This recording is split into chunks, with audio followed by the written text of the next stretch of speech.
Notre invité ce matin, Rachida Dati. Bonjour. Bonjour. Je rappelle que vous avez été garde des Sceaux, ministre de la Justice, donc on a besoin de vous. Et magistrate, on a besoin de vous pour savoir J'ai bien fait et de pour venir. connaître les suites justes. Vous avez bien fait de venir ce matin.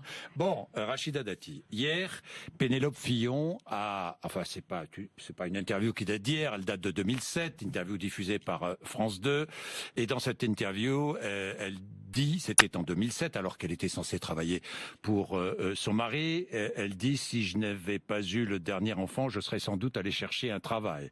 Bon, puis elle explique qu'elle va passer un diplôme de français, qu'elle avait un diplôme de français, qu'elle allait reprendre des études. Bon, je me suis dit que ça me remettrait au travail, que ça me stimulerait.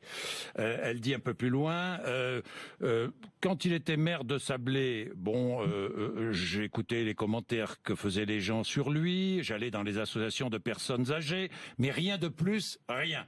Et dans une autre interview datant de 1999, dans un magazine régional, elle a dit « Les gens savent que je ne m'implique pas dans la vie politique de mon mari ». Qui est la victime dans cette affaire? Est-ce François Fillon ou Pénélope Fillon? C'est pas une histoire de victime. D'abord, il y a une enquête judiciaire qui est en cours. Vous rappeliez que j'étais ancien garde des Sceaux et magistrat. Oui. Je vais pas commenter l'enquête judiciaire qui est en cours, mais c'est vrai qu'aujourd'hui, cette affaire a pris le pas sur le débat public. On peut plus parler de l'avenir de notre pays, et c'est ça dont il s'agit pour les 5 ans à venir. Mais et pourquoi? Qui la faute? Ah non, mais est-ce que j'ai dit non, mais je vous pose la c'est question. Votre faute ou c'est la faute de Non, mais je vous pose la question. Je dis simplement. Donc aujourd'hui, je pense qu'on est pollué par cette affaire qui a cassé quand même l'élan de cette campagne présidentielle, qui était déjà, enfin avant que d'ailleurs démarre cette affaire, vous vous rappelez, j'avais donné une interview, j'avais dit, c'est vrai que la campagne, l'élan n'était pas aussi fort que ça. Et c'est vrai que cette affaire a quasiment cassé l'élan de cette campagne. Moi, je pense que François Fillon paye aussi, faut le dire. Enfin, les élus se battent pas pour venir sur vos plateaux. Et c'est vrai que ce qu'ils disent dans les couloirs, moi j'ai pas l'habitude de me défausser. Je dis ce que je pense et je dis aussi ce que j'entends. Qu'est-ce que vous entendez? C'est vrai que moi je pense que François Fillon a cru en gagnant la primaire qu'il avait gagné l'élection présidentielle. La primaire était une qualification. C'était pas la victoire de la présidentielle. Tout était à faire au moment de la victoire de la primaire. Je pense qu'aujourd'hui, il paye aussi le fait qu'il n'a pas su bien rassembler. Il n'a pas su bien rassembler l'ensemble des élus et des militants, des élus locaux, des grands élus. Il n'a pas su. Il a pensé que la victoire le légitimait totalement pour aller à la victoire du premier tour de la présidentielle, alors qu'on avait une campagne à faire. Le deuxième aspect, je pense qu'il s'est mis entre les mains d'une directrice de communication et de quelques patrons. Il s'est déconnecté des élus de terrain. Il les voit peu. Et donc, à mon sens, il a fait des erreurs de communication en disant quand il va à la la première chose qu'il aurait dû reconnaître, c'est ce qui revient. Enfin, on doit vous le dire, vos auditeurs. Moi, j'écoute votre émission avant 8h30. Regardez ce que disent les auditeurs. Ils sont choqués par quoi? Ils sont choqués par les montants.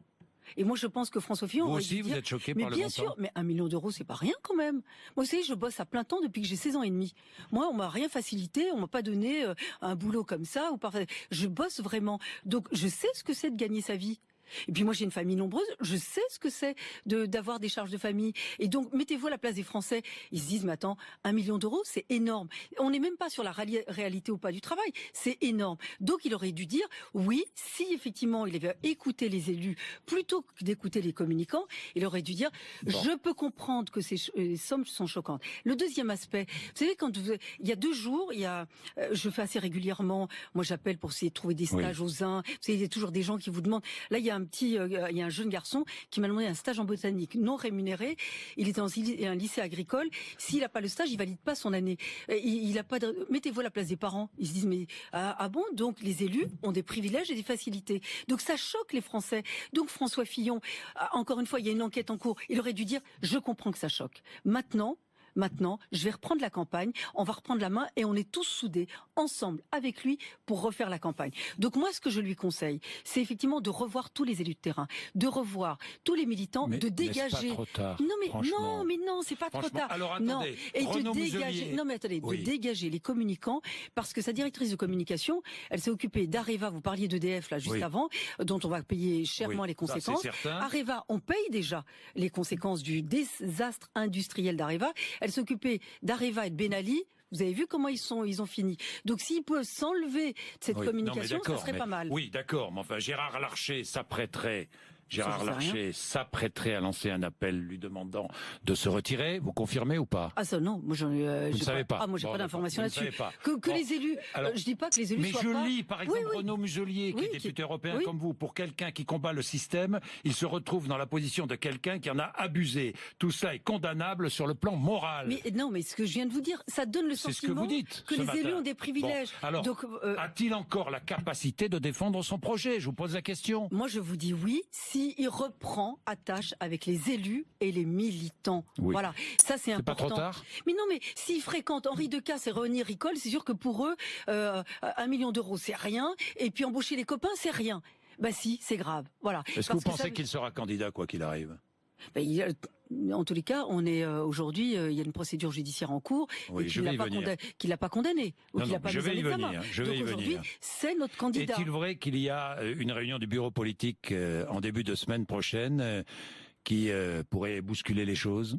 J'ai pas vu, peut-être qu'on parce qu'on a des réunions de bureau politique assez régulièrement. Donc bon. Je sais pas. Vous le soutenez toujours? Ah moi je suis légitimiste. Alors moi je râle, je dis ce que je pense. Rappelez-vous pour la 2e circonscription, voilà encore une mauvaise décision.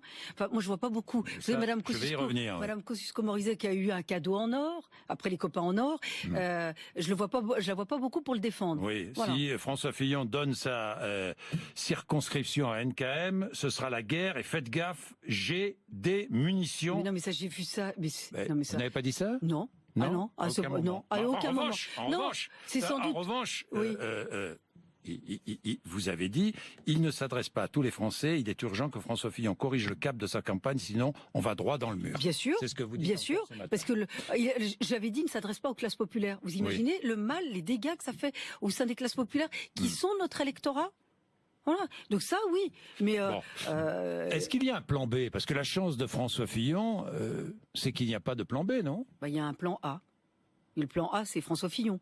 C'est notre seul candidat. N'en voyez pas d'autres? Non, on va pas. Alain Juppé? Non, mais sinon, je vais vous dire, il fait pas l'unanimité. Lui-même a dit. Vous le soutiendriez? Mais non, mais d'abord lui-même a dit qu'il ne serait pas un recours. Mais si à ce rythme-là, on va avoir Nicolas Dupont-Aignan comme candidat. Si tout le monde. François Baroin, Xavier Bertrand, Laurent Wauquiez. Je vais vous dire la vérité, ce que tout le monde dit. S'il y avait un plan B, ça se saurait. Voilà. C'est qu'aujourd'hui, comme on n'a pas de plan B, on a un plan A. Nicolas Sarkozy? Non. Non? Non. Non? Non. Non. Mais pourquoi dites-vous non? Non. Mais non, mais d'accord. Voilà, il y a eu une élection. Bon, pour reprendre l'expression d'Alain Juppé, la messe est dite. La messe est dite. Dites-moi, des rumeurs ont couru. Oui, je vois venir. Bah oui. Alors les yeux dans les yeux, les yeux dans les yeux. Oui. Avez-vous donné des informations au canard enchaîné? Est-ce que c'est mon genre de faire des coups dans le dos? Moi, je fais les coups en direct. Alors c'est vrai que après je le paye cher souvent, mais j'assume. Moi, j'ai fait de la politique par conviction, par militantisme. Vu d'où je viens, j'aurais pas jamais pu imaginer un jour devenir garde des Sceaux. C'est ça, c'est pour cette France-là, la France qui reconnaît le mérite pour laquelle je me bats. Donc moi, quand ça va pas, je le dis, parce que je veux qu'on gagne. Moi, je fais pas les petits coups en douce. Mine de rien, voilà. Et puis je fais pas, je vais pas d'échec en échec et de retrouver encore une fois des circos dorés, voilà. Bon, donc vous n'avez rien à voir avec tout cela. Vous connaissiez Pénélope Fillon, vous la connaissez? On s'est déjà vu. Vous l'avez vu dans les couloirs de l'Assemblée nationale? Je ne suis pas, et ça vous a pas échappé que je ne suis pas députée nationale. Non, mais d'accord, mais enfin bon. En politique, vous l'avez vu Moi, je l'ai vu de temps en temps. Je l'ai vu comme elle avait son fils qui était scolarisé dans le 7e, donc je la voyais à l'école ou à la fête d'école. Bon, je reviens quand même à ce que vous avez écrit en 2014. Oui. Rachida Dati, quelques tweets. Mais oui, on va les lire. Il faut plus m'écouter. L'habit ne fait pas le moine. Ça, c'est sûr. À propos de François Fillon. Ça, c'est sûr. Ah non, mais moi, c'est ce que j'ai dit. Rappelez-vous, même avant cette affaire, j'avais dit sur Kosciusko, c'est les gens qui ont la bonne apparence, le bon look, font bien, la bonne raie sur le côté. J'avais dit à l'époque, là, s'il m'entend encore ce matin, j'avais dit à propos d'NKM, vous avez dit, de toute façon, NKM a toujours trahi ses électeurs. Elle trahira Fillon de la même manière. C'est pas déjà le cas? Bon, alors vous avez dit aussi que François Fillon soit transparent sur ses frais, ses collaborateurs et forces républicaines. Oui, mais j'avais dit ça parce qu'à l'époque, on était en pleine guerre Copé-Fillon. Oui. Et on avait mis parce que Copé a plein de défauts, il a une qualité, c'est un vrai fidèle. il soutient ses amis tout le temps. C'est pour ça d'ailleurs qu'il a été... C'est pas le cas de François Fillon ? Moi, je connais pas beaucoup de ses amis. Enfin, non, mais ils ont pas du tout le même fonctionnement. Et à l'époque, Jean-François Copé avait été accablé, notamment sur Big Malion, sur les finances de l'UMP. Et donc, il y avait Force républicaine. D'ailleurs, il y a une chose qui est sortie sur le financement de Force républicaine. Donc, moi, j'avais dit. Vous avez des doutes d'ailleurs sur le financement de sa campagne ou... Non, parce que j'ai lu. D'ailleurs, Daniel Fasquelle, le trésorier, a demandé. Il a été surpris par ce qui est sorti. Moi, j'ai simplement lu que, effectivement, le financement de la campagne présidentielle irait au mouvement Force républicaine. Enfin, les Français qui maintenant financent la campagne présidentielle, ça doit aller à la campagne présidentielle, pas un micro-parti. Et donc, à l'époque, moi, j'avais demandé à ce que François Fillon dise quels sont les donateurs de Force républicaine. Alors vous avez écrit aussi la théorie de la bonne apparence dont se sert allègrement François Fillon n'autorise pas tout, y compris des méthodes de voyous. Oui. Parce qu'à l'époque, parce qu'il y a eu, à l'époque, il y avait eu plein de choses qui ont été balancées. Vous pensez à des emplois fictifs ? Non, mais non. Non, je vous dis ça comme ça. Non, mais à l'époque, de toute façon, moi, je m'en suis mangé tout le temps, tous les jours. Oui, parce que ils balançaient des rumeurs, des ragots sur moi. Moi, j'ai eu une campagne quand même municipale avec des tracts épouvantables sur ma fille, sur son école. J'ai changé 3 fois d'école ma fille, enfin avec des choses épouvantables. Et on a identifié, c'était effectivement des soutiens de Nathalie Kosciusko-Morizet, des amis de François Fillon, qui m'ont fait une campagne immonde, nauséabonde. Voilà. Parlons des suites judiciaires. Vous avez été garde des Sceaux. Ils ne sont pas beaucoup battus pour venir me défendre à l'époque. Rachida Dati, les suites judiciaires. Patientez 15 jours, nous a dit François Fillon. Le parquet financier travaille. Enquête, après enquête et audition, décision. 3 solutions, un classement sans suite. Est-ce que vous y croyez ? Ça, c'est la décision du parquet. Vous y croyez ? Non, moi, honnêtement, je vais vous dire pourquoi. On peut y croire, on n'a pas tous les éléments. Moi, si vous me donniez les éléments, je pourrais peut-être vous dire avec une appréciation de magistrat. Voilà. Deuxième solution, des poursuites sont engagées, le tribunal correctionnel est saisi. Et troisième solution, ouverture d'une information judiciaire. Oui. Donc il a une chance sur 3 de s'en sortir. Oui, compte tenu de ses propos, parce que où c'est classé, s'il est renvoyé devant le tribunal correctionnel, ça va être un peu compliqué pour nous pour faire campagne avec quelqu'un renvoyé devant le tribunal correctionnel. Mais ça ne veut pas dire qu'il est coupable. Donc il faut faire aussi très attention à ce qu'on dit et ce qu'on fait. Et l'ouverture d'une information, par définition, ça peut conduire à une mise en examen. Est-ce que le parquet financier est indépendant du pouvoir politique ? Franchement. Moi, franchement, je vais vous dire. Alors, il peut y avoir parfois un peu de militantisme dans le cadre des syndicats de magistrats. Oui. Mais honnêtement, on a beaucoup fait.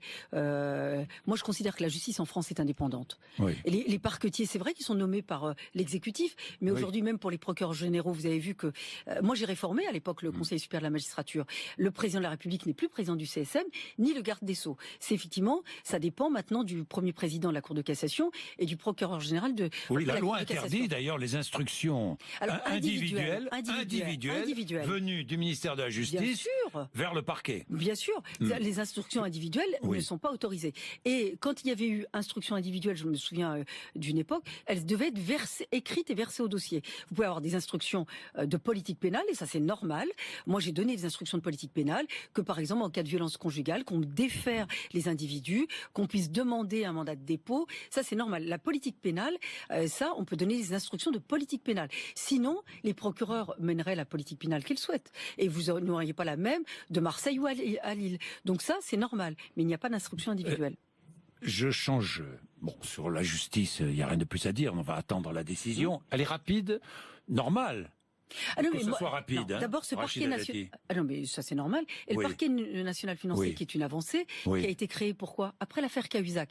Pourquoi ? Parce que il y avait trop d'affaires politico-financières, et quand vous laissiez dans un parquet classique de droit commun, c'est vrai que ça vous pouvait prendre plus de temps. Là, normalement, il y a plus de moyens dédiés à ce type de délinquance, et donc ça permet de purger avant d'envoyer un candidat à l'élection présidentielle, qui quand même aura entre les mains le destin de la France et des Français pendant 5 ans. Donc c'est pour ça que ce parquet national financier, qu'il aille très vite, c'est plutôt une bonne chose.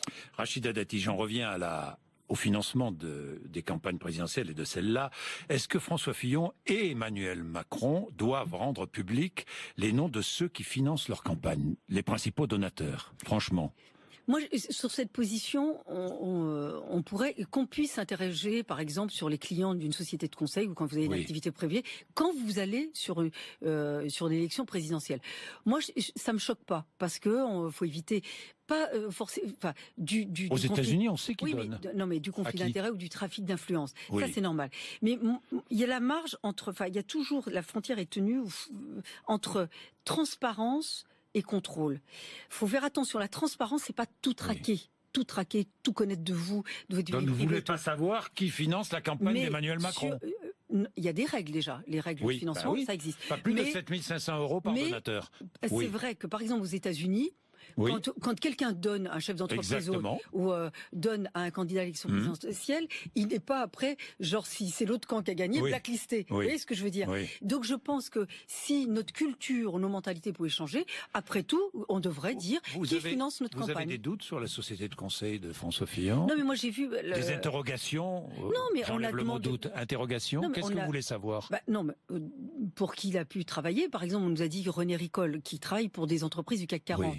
Voilà, c'est pour éviter que notre candidat à l'élection présidentielle, celui qui va diriger la France, soit tenu. Alors que doit-il faire? Donner les noms de ses clients? Non, mais moi, ce n'est pas ce que j'ai demandé. Là, quelque chose est sorti concernant René Ricol, que je connais d'ailleurs. Donc, puisque c'est sorti, puisqu'on a un doute, il peut s'en expliquer. Où il est le doute? Quel est votre doute? Le doute, c'était de dire, quel était l'objet de ces contrats? Entre la société de René Ricol et celle et François Fillon. Mais je veux dire, ce qui a le plus choqué les Français, c'est les montants en plus temps des contrats d'assistants parlementaires, ou qu'on puisse faciliter l'embauche de sa famille. C'est ça qui choque, parce que les Français souffrent de ça. Ils veulent un meilleur avenir pour leurs enfants, ils veulent aider leurs enfants, ils veulent parfois quand vous avez une femme qui veut reprendre une activité, c'est toujours compliqué. Donc forcément, les Français se projettent dans ce qui se passe. C'est pour ça que François doit absolument se reconnecter avec les militants, se reconnecter avec les élus, qu'il arrête avec son directeur de campagne, avec sa directrice de communication et ses patrons qui sont déconnectés des réalités de la vie. Je dis même pas de la vie. Voilà. Enfin, on ne va pas élire un président de la République qui est déconnecté des réalités de la vie. Pardon, non, mais c'est un élu qui revient c'est un élu et un élu de terrain qui reviennent à... C'est un élu de terrain, c'est un élu d'un quartier privilégié de Paris aujourd'hui. Non, il était de la Sarthe, Oui, mais maintenant... D'accord, mais il est venu... Vous connaissez bien. Oui, mais il est venu pour la cause, le temps de se mettre sur le tremplin de la présidentielle. Mais c'est un élu de terrain qui revient à ses premières amours, qui sont... Qui retourne dans la Sarthe, quoi. Non, ses premières amours, le militantisme, le terrain, la politique, et nous. Qui reviennent à ses premières amours, dont on fait partie. Qu'est-ce que vous vouliez dire à propos de Marine Le Pen? Parce qu'elle est députée européenne, comme vous, et elle aussi a des ennuis avec le Parlement européen. Que dites-vous sur ce... Est-ce que c'est comparable à ce que vit François? Non, alors pourquoi? C'est pas la même nature d'affaires. On reproche à Marine Le Pen que ses collaborateurs travaillaient plus pour le Front National que pour le Parlement européen. Exact. Et donc on lui dit rembourser la partie des sommes qui était dédiée au travail qui a été fourni pour le Front National. Et elle, sa réponse, elle dit mais moi quand je suis président du Front National et je suis député européen, j'enlève pas mes casquettes en fonction des lieux. Donc le Parlement européen, pour les collaborateurs que nous avons au Parlement européen et ceux que parce qu'on peut payer des collaborateurs de circonscription et là nous sommes soumis aux charges sociales et fiscales du pays et nous avons des collaborateurs au Parlement, c'est-à-dire à Bruxelles, et là on est soumis aux charges sociales et fiscales de Bruxelles, enfin de la Belgique. Mais dans ces cas-là, ces collaborateurs-là doivent habiter Bruxelles, vivre là-bas, avoir leur lieu de résidence là-bas. Et donc, apparemment, certains des assistants ne sont pas... Vous l'avez croisée, cette collaboratrice à Bruxelles ou... Non mais attendez, vous savez pas ce que c'est le Parlement européen. On est 751 députés, on a plein de collaborateurs. Moi, je suis sûr que même dans mes collègues parlementaires européens français, je pense qu'ils connaissent pas tous mes collaborateurs, comme moi je connais pas les leurs. C'est énorme, énorme, énorme. Merci Rachida Dati d'être venue nous voir ce matin, 8h55.